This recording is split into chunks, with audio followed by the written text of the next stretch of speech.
السيدات والسادة الكرام، نأمل منكم سرعة التفضل بالجلوس على مقاعدكم. سنبدأ بعد لحظات من الآن. Ladies and gentlemen, please take your seats now. We are starting shortly. السيدات والسادة الكرام، نأمل منكم سرعة التفضل بالجلوس على مقاعدكم. سنبدأ بعد لحظات من الآن. Ladies and gentlemen, please take your seats now. We are starting shortly.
السيدات والسادة الكرام، نأمل منكم التفضل بالجلوس على مقاعدكم.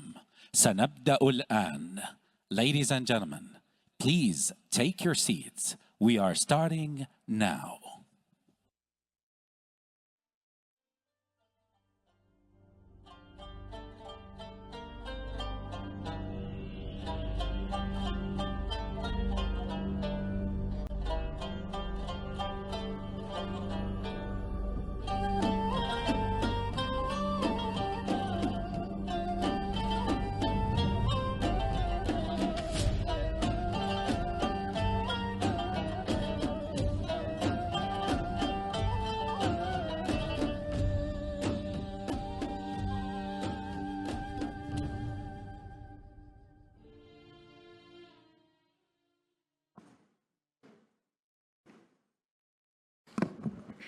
بسم الله الرحمن الرحيم. السيدات والسادة الضيوف الكرام، السلام عليكم ورحمة الله وبركاته. نرحب بكم في اليوم الثاني والأخير من ملتقى الدرعية الدولي 2024 تحت شعار علم يمتد، يجسد يومنا الثاني امتداد العلم والمعرفة لاستكشاف إرث الدرعية العريق. نستكشف في نقاشات تعكس الأهمية التاريخية والثقافية للمنطقة الوسطى، ونستعرض الرؤى العلمية التي تسلط الضوء على دورها المحوري في تشكيل مسارات التبادل الثقافي والتجاري عبر العصور. Your Excellencies, ladies and gentlemen, honored guests, good morning. We welcome you to the second and final day of the Dir'iyya Global Seminar 2024. As we continue our journey of exploration under the theme Timeless Knowledge, we now turn our focus to a fascinating dimension of interconnectedness, the enduring historical and contemporary relationship between China and Arabia. This pivotal dialogue highlights the intricate ties that have shaped cultural, economic, and intellectual exchanges between these two great regions throughout history and into the present day. It is my pleasure to introduce our next panel, titled China and Arabia, the Historical Perspectives, Present Realities. This session will delve into China's historical role into the Arabian Peninsula and explore its evolving connections with the region today. To guide us through this insightful discussion, we are honored to have Professor Tim Niblock as our moderator. He is chair professor at the Institute of International and Area Studies at Tsinghua University. Please join me in welcoming Professor Tim Niblock to the stage.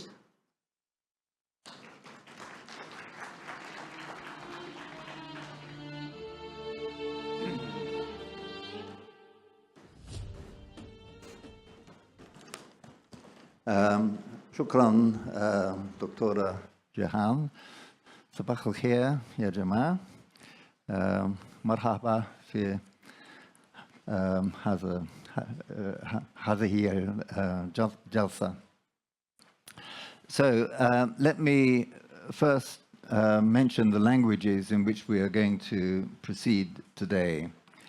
All of the people on the stage are able to speak both English and Arabic, and of course also Chinese. The first two speakers after me will be giving their papers in English. Dr. Haytham, who comes after that, will speak in Arabic. The questions can be in either English or Arabic or Chinese. Chinese maybe the translators might find difficult, so you can forget about that.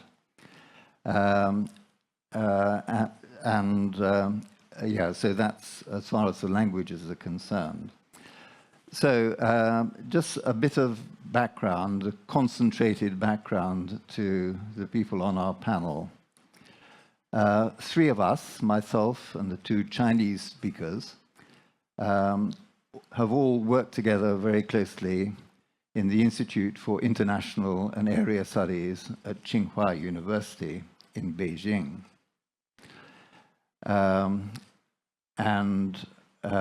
We are speaking, if you like, from a collective kind of viewpoint.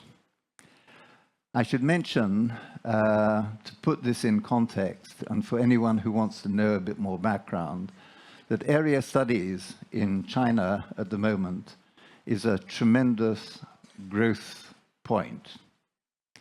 The study of the global south as a whole in its various regions. In March of 2022, area studies was made a first-level discipline in China. And that means that it puts it in the same kind of category academically as physics or economics or anything else, and is therefore dealt with and financed in the same kind of way. I think I'm right in saying that there's no other country in the world which gives this kind of precedence to area studies as does China. And as a result of that, area studies centers of one kind or another, whether focused on a particular region or on the global south as a whole, have been developing very quickly. They've been mushrooming across Chinese universities. Our institute in Tsinghua has been taking this line since before that policy came in, developing basically from 2012 and then being formally established as an institute in 2017. So we feel, anyway, that we are at the heart of this development as it goes forward. Now, the members of the panel, my colleague, Dr. Tingyi Wang, who will be speaking first. He is now a research fellow in the Emirates Diplomatic Academy. Yuan Zhang, who comes next, she is currently doing her PhD at the University of Exeter in England. But they remain linked in to our institute in Beijing. And we are very pleased to be joined on this occasion by a Saudi citizen, Dr. Hisham Sayed, who is one of the very few Saudis who has undertaken the whole of his undergraduate education in a Chinese university through the Chinese language, and also his MA. And from next year, he will be doing his PhD at Beida at Peking University. And we welcome very much having him with us. So I hope you'll agree that this is an excellent grouping that we have here today. So the way in which I'm organizing this panel is that each of our speakers will have 10 minutes to present. And I'll try to ensure that our speakers keep to that 10 minutes, if they don't mind, because I do want that to lead on to a discussion among us first, in which I will raise some topics and ask them to respond to them. And then after that, I'd like to leave 5 or perhaps 10 minutes, if it's possible, for any questions and comments coming from you on the floor. So that is the plan. So with that, I will pass over to our first speaker, Dr. Tingyi Wang. Tingyi. Okay. It is such a great pleasure. I always see that get back to Saudi Arabia. I was in Saudi Arabia since 2015, almost 10 years ago, affiliated with King Faisal Center. At that time, with assistance from my mentor, Professor Tim Niblock, I was the very few Chinese scholar based at Saudi Arabia. I even visited Saudi Arabia during the pandemic time. I'm based at Qatar. Now I'm based at UAE, but I visit Saudi Arabia, Diriyah, in May this year. And every year I get back to Saudi Arabia, to Riyadh, I'll visit Diriyah. I saw the changes of this part of the city, and I saw the changes of the kingdom in the past 10 years. It is amazing. It's my great pleasure today to talk about a brief history between China and Saudi Arabia. My mentor, Professor Tim Niblock, just gave me 10 minutes. Actually, this lecture I could talk for weeks because it's so difficult to introduce such a tremendous and important bilateral relations for almost 2,000 years in 10 minutes, but I will try. I have one question in my mind. Actually, it's also the topic of this lecture today. How distant strangers become close friends. And between each other, the governments will call themselves comprehensive strategic partnerships and largest trading partners. But how? How did it come out? I will not try to introduce all the slides of my presentation because out of the time. I will show you some pictures and something of that. Take myself as example. My lifetime in Saudi Arabia, in Arab Peninsula, for 10 years, it's just a small part of this 2,000 years history connection. As Prophet Muhammad once mentioned that, utlub ilm wala fi sin. And in China also, Confucius mentioned that isn't delightful to have friends coming from distant quarters. The two great persons in our history all mention the same things. And you can see that the maps connection between these two parts. The first found evidence between these two sides connected even traced back to 4th century. And before that, almost 2,000 years ago, as I mentioned, the Silk Road, especially the ancient Silk Road, yes, the starting point from China, but the most important figure in this is commercials, businessmen from the Middle East, especially from Arab Peninsula, this part. So you are actually the linkages between East and West to connect these cultures together. It is amazing. Now we think that is difficult. Imagine 1,000 years ago, 2,000 years ago. How could it be like that? And this is the mosque in China, more than, I think, 1,000 years ago. A Chinese diplomat, Gan Ying, over 2,000 years ago, reached the Gulf region and tried to reach the Roman Empire. So it's all in the evidences in Chinese historical book. It's amazing. And since that visit, you sent the third Caliph, sent a delegation to China. Since that, there's 39 Arab ambassadors to China between 651 to 798. It's amazing, sometimes even more than us now. And this is a research, a joint research between China and Saudi Arabia now. I think it's very, very important because they try to discover China's Song dynasty and Yuan dynasties, the connections, the Chinese wares in Al-Sariyan port. These joint discovered in the west part of Jeddah and the Red Sea. So you see the Chinese former ambassador, Li Huaxing, and also this joint team discovered this in 2018. This program is not finished. It's getting to the second project. And the third one generation descent of Prophet Muhammad was appointed the first governor of Yunnan province in Yuan dynasty. Trust me, we have lots of Arabs become governors, even generals in Chinese history. They're very famous. They not just promote better traditions, but they also promote Chinese history.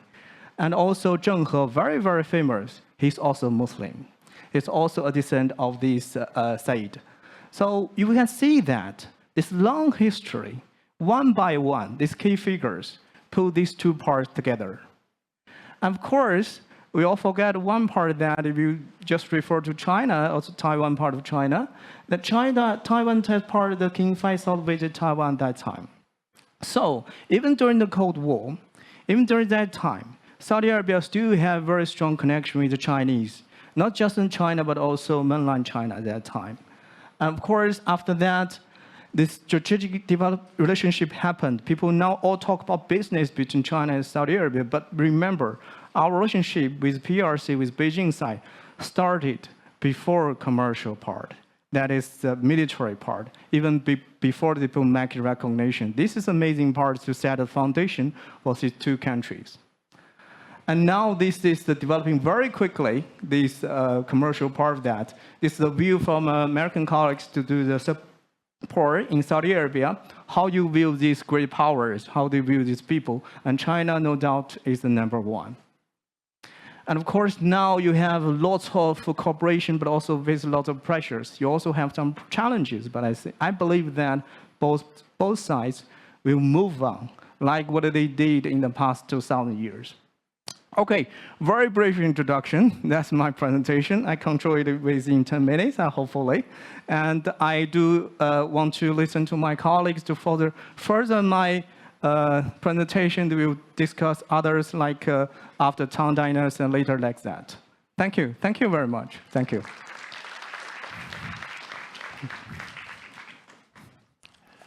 Thank you very much, Ting Yi. This has got us off to a good start.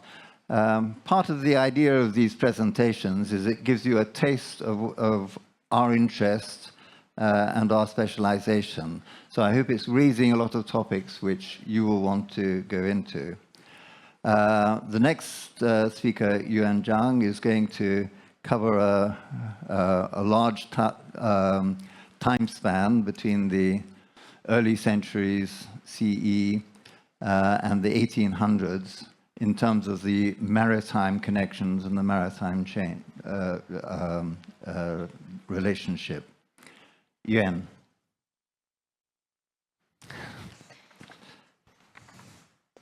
Very good.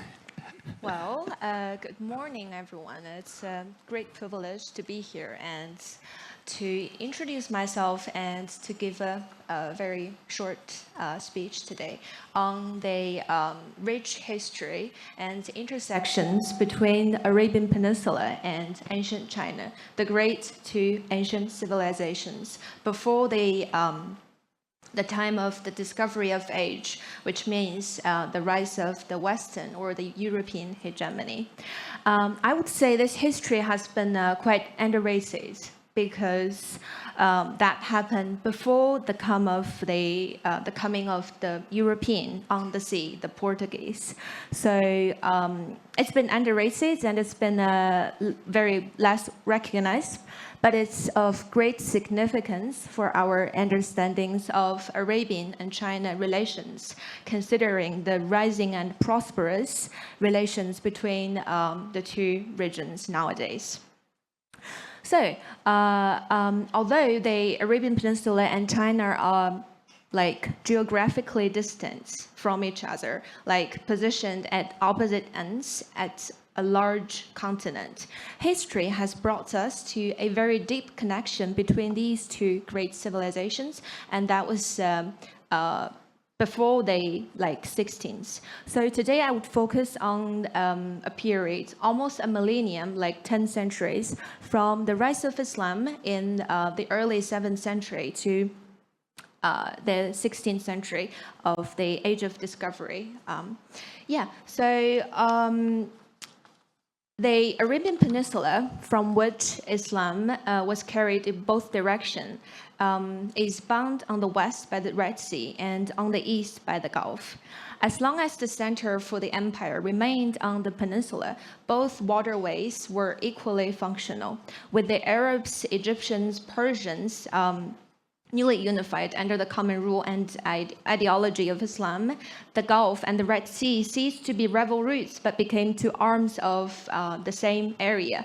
And before the unification of Persia with the Arab worlds under the Islam, Persian sailors had dominated the Gulf's long-distance trade with the East, including China and India.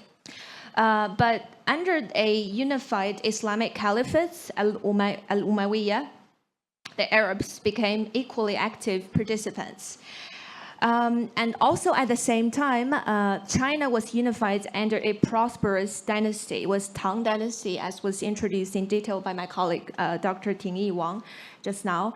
So under the felicitous conditions of two prosperous and stable political climates, it was natural that trade have flourished between these areas.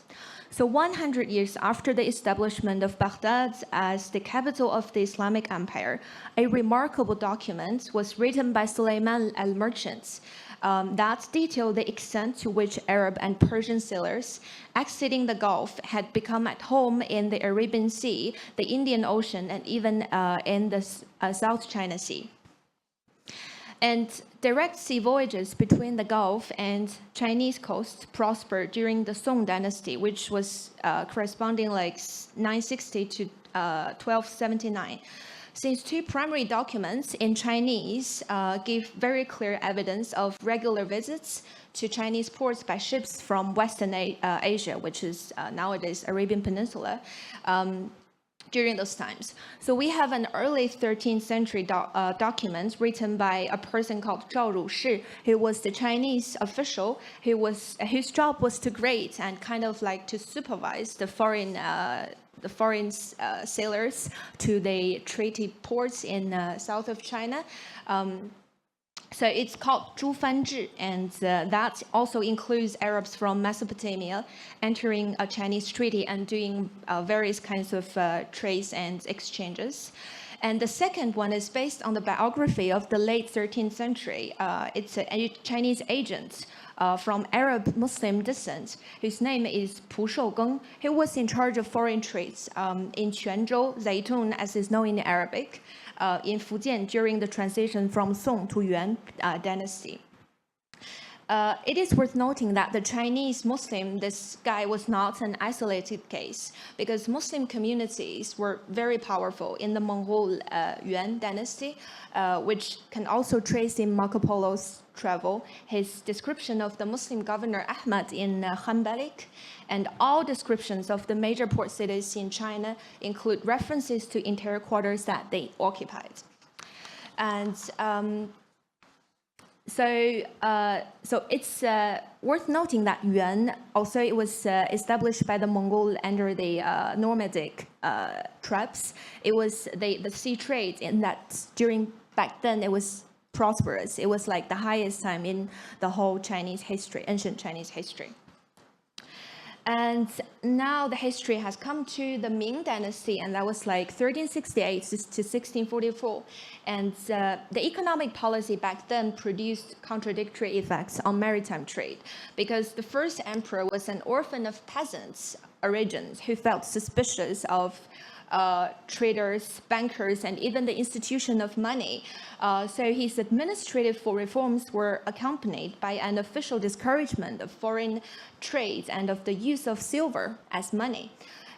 It was not until the reign of the third emperor that a new experiment was tried in China's economic relations with the trading nations of the Indian Ocean, including the Arabian Peninsula. So it took the form of a hugely enormous series of seaborne expeditions between 1404 and 1433, organized by the influential Grand Zheng He, and he conducted in total 7 voyages. And it was believed that the fourth time reached Hormuz and Aden, which is the nowadays Arabian Peninsula. And the later expeditions claimed to have touched even at the East African ports. However, it came to cease these interactions because of the rise of the European powers, and also because of the domestic situations or the kind of turmoils in both China and the Arab Peninsula. Above all, we can see a historical view, particularly of the long histories between the rise of Islam and the emergence of Western hegemony in the world, reveals a vibrant and dynamic intersection between the Arabian Peninsula and China. So we are not strangers. We have a long history of being friends and being like partners. And with the advent of Western dominance, both Arab and Chinese civilizations face great challenges in keeping up with the pace. And nevertheless, history clearly demonstrates that the connections between these two great civilizations are deeply rooted and long-standing. So today, as China and Saudi Arabia in particular engage in renewed partnerships, they have great opportunities to build upon their shared history to shape a more interconnected and vibrant future. Well, thank you very much. Thank you for your attention.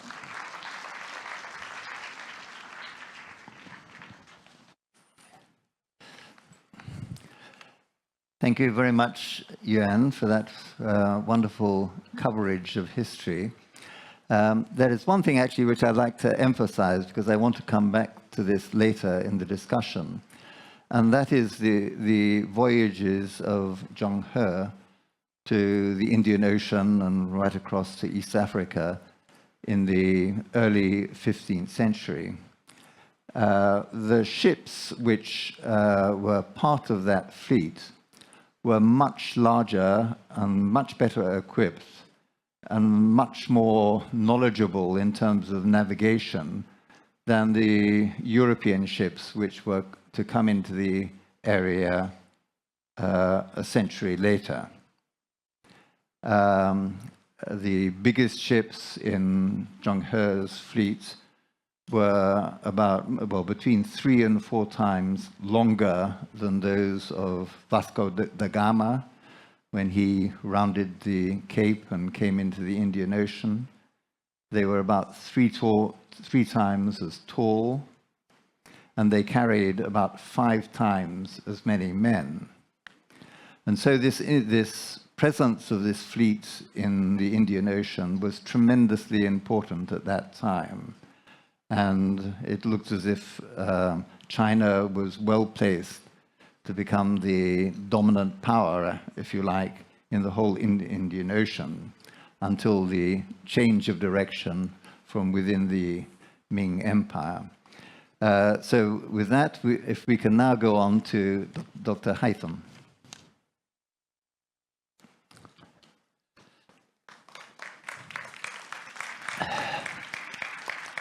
السلام عليكم ورحمة الله وبركاته. السيدات والسادة، أسعد الله أوقاتكم بكل خير. هناك مقولة قديمة تقول كل الطرق تؤدي إلى روما، واليوم كل الطرق تؤدي إلى الرياض، فالقرارات السياسية والاقتصادية تلتقي هنا. ونحن الآن في درعية الماضي والحاضر والمستقبل، فالقصة بدأت من هنا. أتشرف بمشاركتي في هذا الملتقى الهام، وأشكر كافة العاملين والمنظمين على هذه الدعوة الكريمة. ستكون كلمتي محددة وتحت عنوان العلاقات السعودية الصينية ودور مراكز الفكر في موثوقيتها واستدامتها. في القسم الأول سأتحدث عن العلاقات السعودية الصينية في شكلها الحالي وأهم النقاط التحولية فيها، وفي القسم الثاني سأشرح دور مركز البحوث والتواصل المعرفي في تعميق التواصل الثقافي والمعرفي بين الأمتين. بدأت العلاقات الدبلوماسية بين المملكة العربية السعودية وجمهورية الصين الشعبية في عام 1990، وكانت فيه العلاقات تسير بخطى بطيئة نوعا ما، ولكن هذه الخطى ارتقت بشكل كبير في عام 2006. فقد بدأت المملكة العربية السعودية في سياسة الاتجاه شرقا، وذلك لوجود اقتصادات نامية في دول شرق آسيا وجنوبها تسعى للتطور بشكل أكبر كالصين على سبيل المثال. وأسهمت هذه السياسة في تعميق الروابط التاريخية وإيجاد بيئة خصبة للتعاون بين المملكة العربية السعودية وجمهورية الصين، وكانت هذه الخطوة أولى النقاط التحولية في علاقة البلدين.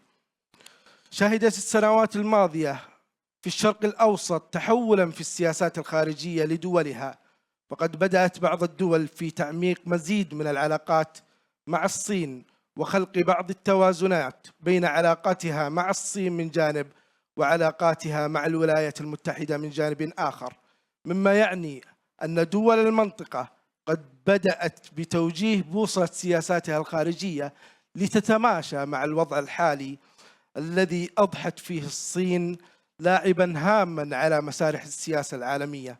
فعلى سبيل المثال، منذ أن تولى سمو الأمير محمد بن سلمان ولاية العهد في المملكة العربية السعودية، تبنت المملكة رؤيتها 2030 التي تسعى إلى التقليل من الاعتماد بشكل كلي على مصادر النفط كمحور رئيسي للنمو الاقتصادي، وذلك باستغلال جميع الفرص المتاحة لخلق مجالات جديدة تكون مساهمة بشكل فعال في نمو الناتج المحلي السعودي. وهذا ما دفع المملكة إلى تعميق علاقاتها بشكل أكبر مع الدول العظمى وإيجاد توازنات للقوى تسعى إلى تمكين أكبر قدر من المصالح لها. إلى جانب ذلك، تطورت العلاقات بين السعودية والصين لتصبح شراكة استراتيجية شاملة.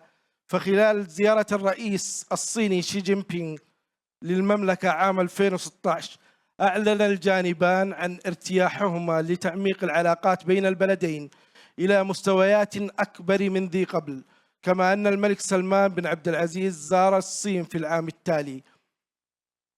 ويبدو أن هذا النهج المتبع في إعادة التوازنات في العلاقات مع الدول العظمى لم يكن حكراً على المملكة، بل إن الكثير من دول المنطقة باتت تدرك حجم المتغيرات في المشهد الجيوسياسي، حيث تبنت دول المنطقة سياسة الانخراط والمشاركة في بعض المبادرات الصينية كمبادرة الحزام والطريق على سبيل المثال.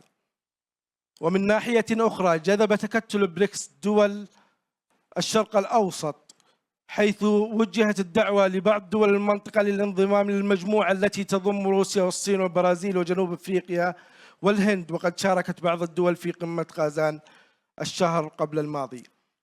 ومن أكثر الأمثلة وضوحاً على هذا التنوع المذكور في السياسات الخارجية لدول الشرق الأوسط وعلى رأسها المملكة،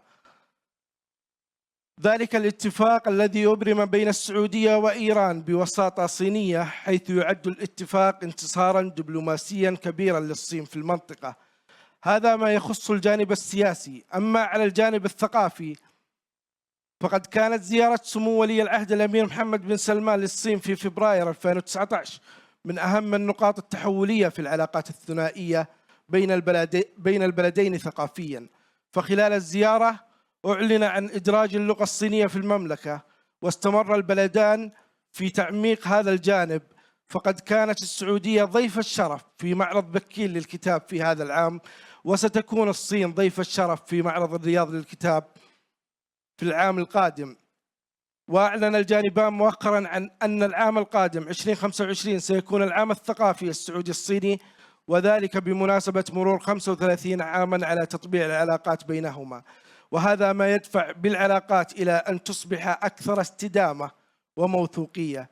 يجدر القول أن العلاقات السعودية الصينية تحظى بموثوقية كبيرة على مستوى القادة، وقد كانت الزيارات المتبادلة بين قادة الدولتين كفيلة بتطوير العلاقات الثنائية وتوقيع الكثير من الاتفاقيات التي أصبح لها فضل كبير في جعل المملكة أكبر شريك اقتصادي للصين في غرب آسيا وشمال إفريقيا، وجعل الصين أكبر شريك اقتصادي للمملكة.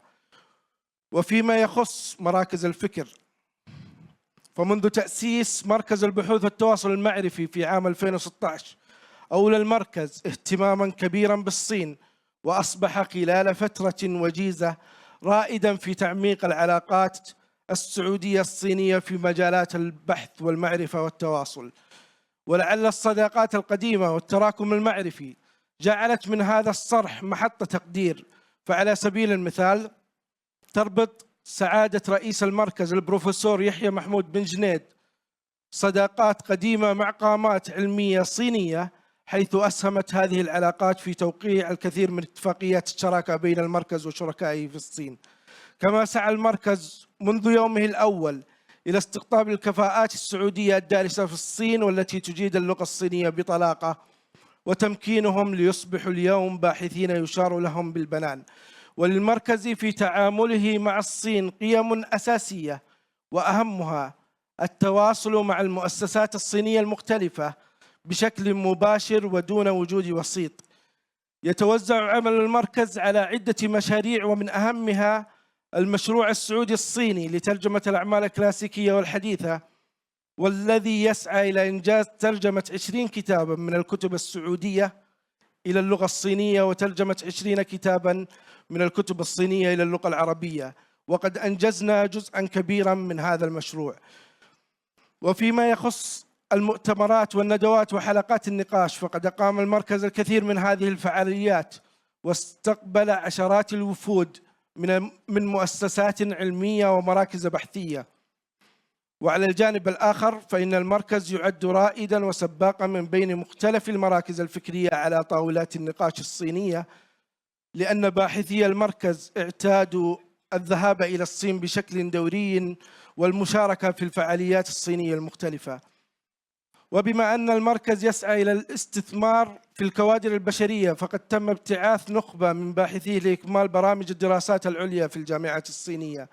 وقد حقق باحثو المركز الكثير من الإنجازات، ونذكر منها في عام 2020 حقق الباحثان الأستاذ عبد الله الوادعي ومحدثكم الجائزة المميزة في التواصل الثقافي بين السعودية والصين من قبل سفارة الصين في المملكة، وذلك بمناسبة مرور 30 سنة على تأسيس العلاقات الدبلوماسية بين السعودية والصين. كما حقق كتاب الصين في الأدبيات العربية للباحث بالمركز الدكتور أمين سيدو جائزة مؤسسة شينمينغ الثقافية في الصين، التي تمنح للكتب المنشورة ضمن أفضل الدراسات الأجنبية على الصين. خلاصة القول أن هناك دور كبير للمؤسسات الفكرية للوصول بالعلاقات الثقافية والمعرفية إلى مستويات أفضل، وقد يكون إقامة مثل هذه المنتديات والملتقيات بين السعودية والصين أولى اللبنات السليمة في المضي قدما لتعميق العلاقات الثقافية بين الأمتين العريقتين لتصبح أكثر موثوقية. شكرا لكم.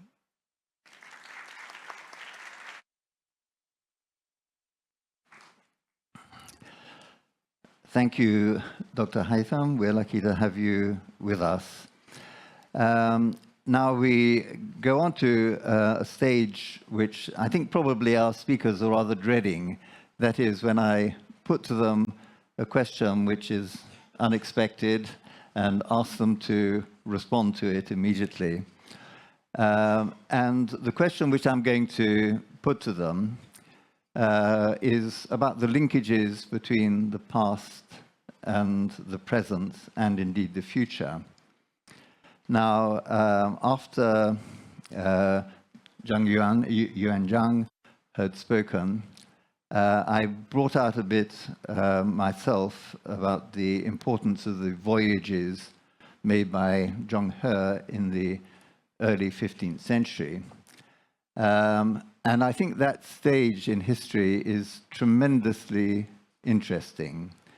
A stage in which China and the Chinese Empire reaches out into the Western Pacific, the eastern part of the Indian Ocean, the western part of the Indian Ocean, the Gulf area, down into East Africa, maybe as far as Madagascar, according to some reports. And the way in which the fleet was organized by Zheng He was very much based on collaboration with local peoples, local rulers, local tribes.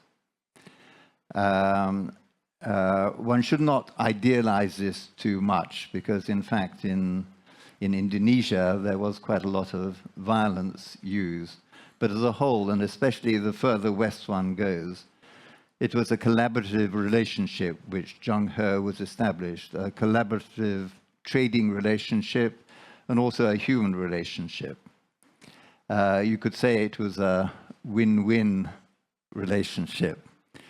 And that brings us on to the present in terms of the Belt and Road scheme now, the maritime Belt and Road in particular, built up around the idea of win-win collaboration, where the two sides see what is to gain from the relationship and pursue that. So the question which arises from that, which I want to put to you, is do you think this similarity, if you like, is one which comes back to something which is inherent in Chinese culture, the tendency to collaborate? There's one of the very good books about Zheng He, by the way, is called Zheng He, The Art of Collaboration. It brings out very much.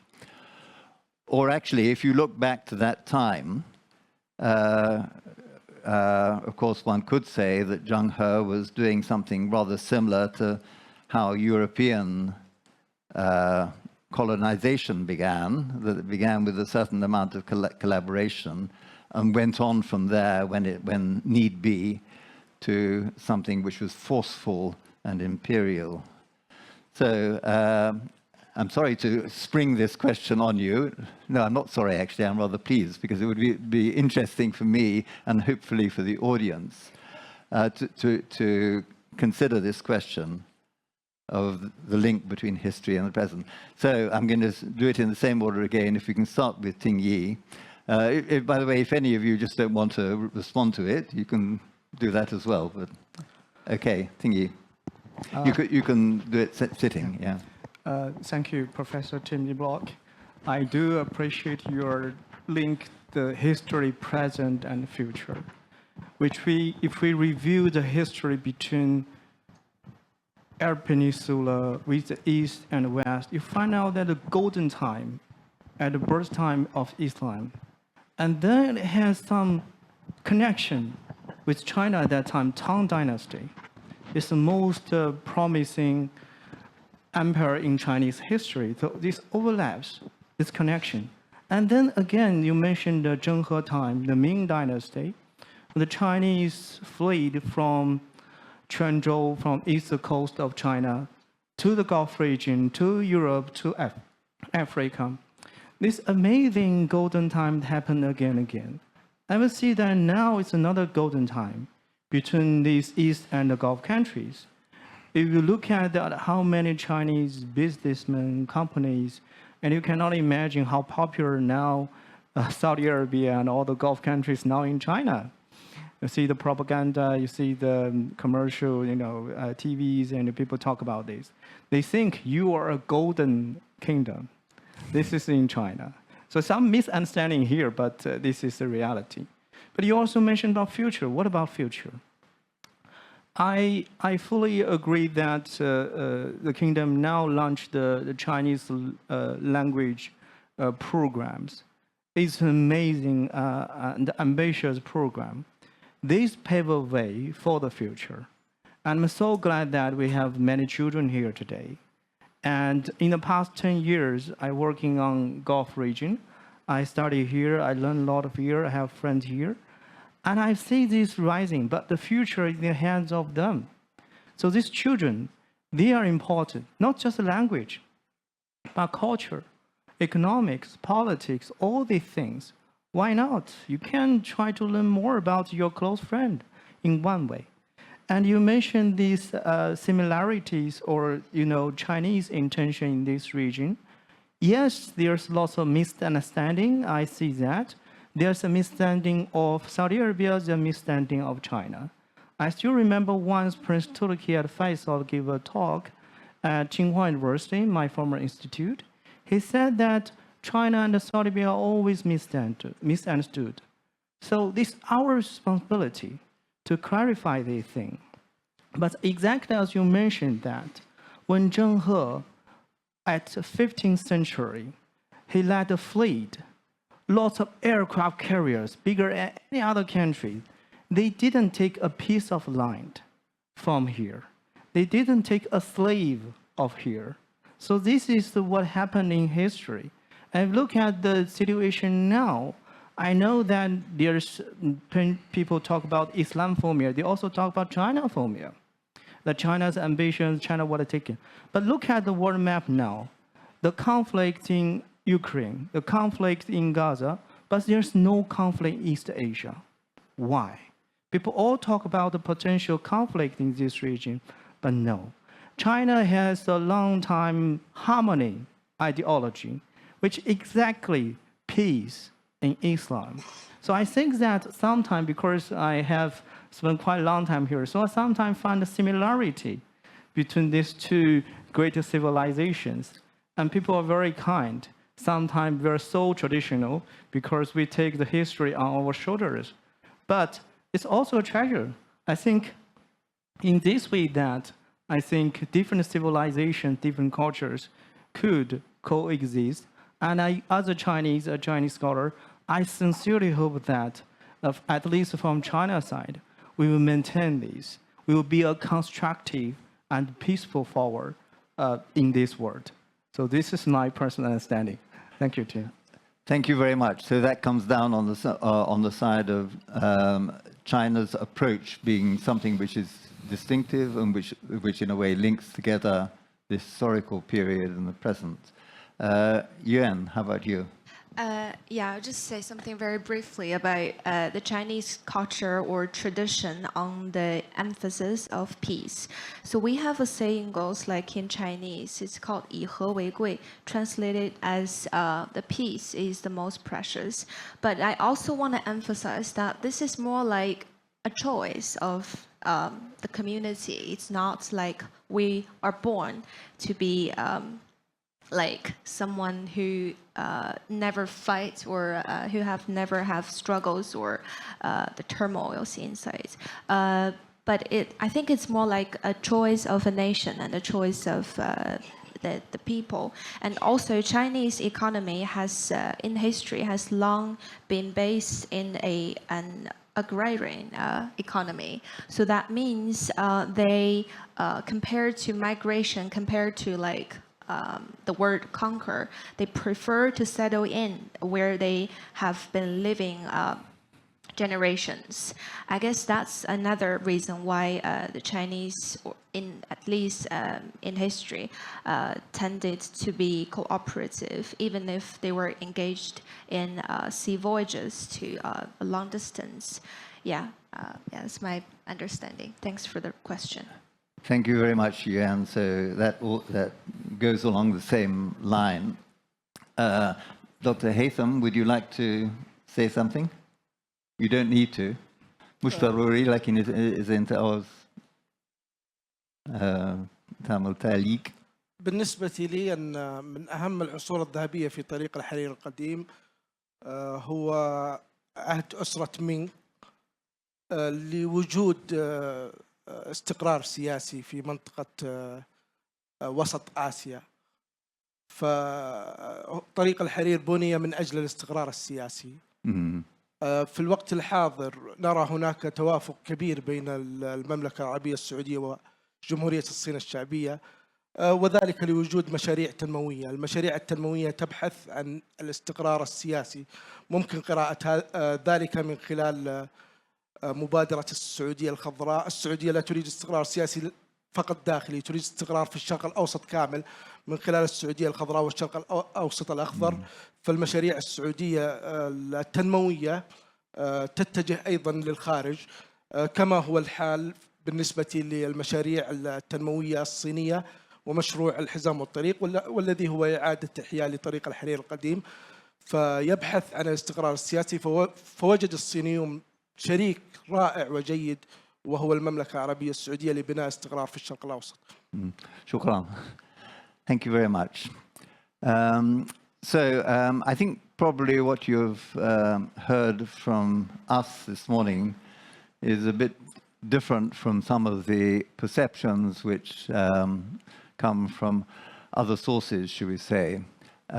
We have, 6 minutes left for questions. From where I'm sitting, the lights are so bright, I wouldn't actually be able to see anyone. So I'll have to rely on our kind helpers to take a microphone to whoever might want to ask a question. There's a question down here. I can see this. Well, it's going up there first. Yeah, we're coming. We'll go to the back first. شكرا على المحاضرة. الدكتور أحمد يوسف أستاذ الآثار الإسلامية بجامعة القاهرة. العلاقات الدبلوماسية الاقتصادية ما بين الصين والجزيرة العربية عايزة ندوة كبيرة. عندنا توأمة ما بين المواني الصينية، ميناء تشانجو اللي هو ميناء الزيتون اللي زاروا ماركو بولو وزاروا ابن بطوطة، وعندنا ميناء كانتون، وعندنا المواني اللي كانت موجودة في الجزيرة العربية. العلاقات القوية من القرن الرابع الهجري وصولا لنهاية القرن ال11 ما بين أسرتي سونغ وأسرتي مينغ، ودي تمثلت في شواهد أثرية مهمة جدا، وهو الخزف الصيني اللي كان مكتسح الجزيرة العربية والعالم الإسلامي. وبعد كده ظهر لنا بقى اللي هو ما يسمى بتقليد الخزف الصيني اللي هو تقليد السيلادون والبورسلين، وتم اكتشاف الكثير من أفران صناعة الخزف في الجزيرة العربية. وهنا كان في بقى أكتر من سؤال، مين اللي كان بيصنع؟ هل صناع صينيين ولا صناع مسلمين؟ وده يعني بنميل للفكرة اللي هي بتاعت الصناع المسلمين، لأن هم عملوا تقليد للخزف الصيني. فالعلاقات ما بين الصين وما بين الجزيرة العربية فيها شواهد كثيرة أثرية موجودة على أرض المملكة العربية السعودية من خلال المكتشفات اللي تم اكتشافها واللي هيتم اكتشافها إن شاء الله في المستقبل. شكرا. شكرا. And there is a question down here. If we can have a microphone coming here. Thank you. شكرا لكم جميعا بروف تيم، دكتور تينغي، يوان والأخ هيثم. أنا سعيد اليوم جدا بهذا الحوار وبهذا المعلومات. اسمحوا لي بدقيقتين أعبر عن وجهة الطرف الآخر، وكلنا واحد.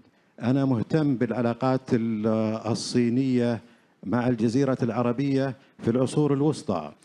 كتبت عن الجزيرة العربية في مدونة الكاتب الصيني ماهوان الذي جاء مترجما مع الملاح العظيم تشينغ خه، وهذا الملاح العظيم هو بالمناسبة مسلم، وهذا يدل على التواصل. احتفلت الصين في عام 1405 بالذكرى 600 للملاح الصيني تشينغ خه، وهو يستحق هذا كثيرا. الحملات الصينية التي ذكرتم حملات تواصل حضاري ليست استعمارية، بل للتواصل بين الشعوب ولتبادل الهدايا. تبادلت الهدايا بين سكان الجزيرة العربية وأمراء ظفار وعدن ومكة وهرمز مع الصينيين، وحملت سفن الكنز أو الزنك التي أشرتم إليها، والتي يبلغ طولها 150 مترا، وكانت أعظم السفن في العالم في ذلك الوقت، أعظم كثيرا من سفن البرتغال وغيرهم. الحضارة الصينية في ذلك الوقت كانت يعني حضارة مشعة وقوية وغير استعمارية، وإنما متواصلة مع الشعوب الأخرى. وصلت انطلقت بقيادة شنقه 7 حملات، وصلت 4 منها إلى سواحل الجزيرة العربية، وحملت هدايا من بعض الحيوانات مثل المها والزرافة، وكانت موضع تعجب من الصينيين، وكذلك كثير من منتجات الجزيرة العربية من المرجان ومن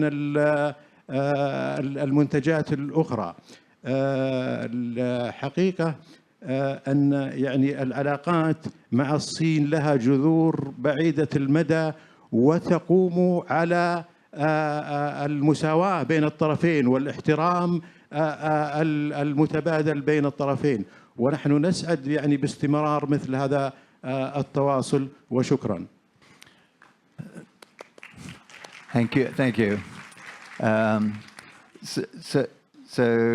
So far, I think in a way the questions have complemented what we've been talking about, and maybe don't need a response, as it's. But yes, can we have maybe one more, because we have got 45 seconds left. الدكتورة هدى عبد الغفور أمين. أنا مهتمة بالهجرات بين وسط آسيا والجزيرة العربية، وأؤكد على كلامكم إن السلام والتعايش موجود منذ فترة طويلة من التاريخ، من حيث الهجرات المتبادلة بين الصين والجزيرة العربية، وكثير منهم موجودين في منطقة الحرمين مكة والمدينة، وهم مختلطين في النسيج الاجتماعي السعودي. وكذلك هناك من خلال وهذه وثائق موجودة ورسائل متبادلة بين العوائل الموجودة موجودة في السعودية والصين، وهذا تخصصي بين الجزيرة العربية والمنطقة وسط آسيا وجزء من الصين. شكرا لكم. Okay, I think now I can see that there are a number of more questions which are coming, but according to this notice in front of me, we've now got to the end of our time. What I want to say from our side is that this kind of interaction is very valuable for us. In our institute in Tsinghua, we are actually social scientists as a whole rather than historians. But part of the ethos of the institute is that one has to bind in culture and history into one's understanding of the present. Yes.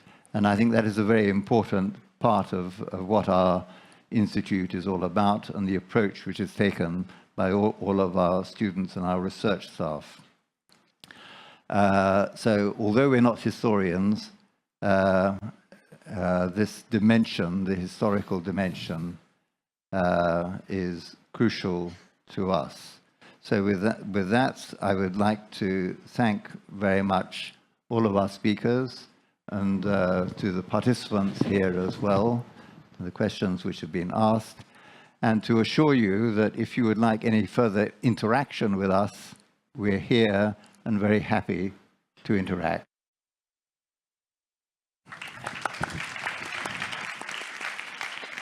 Okay. Okay, we can get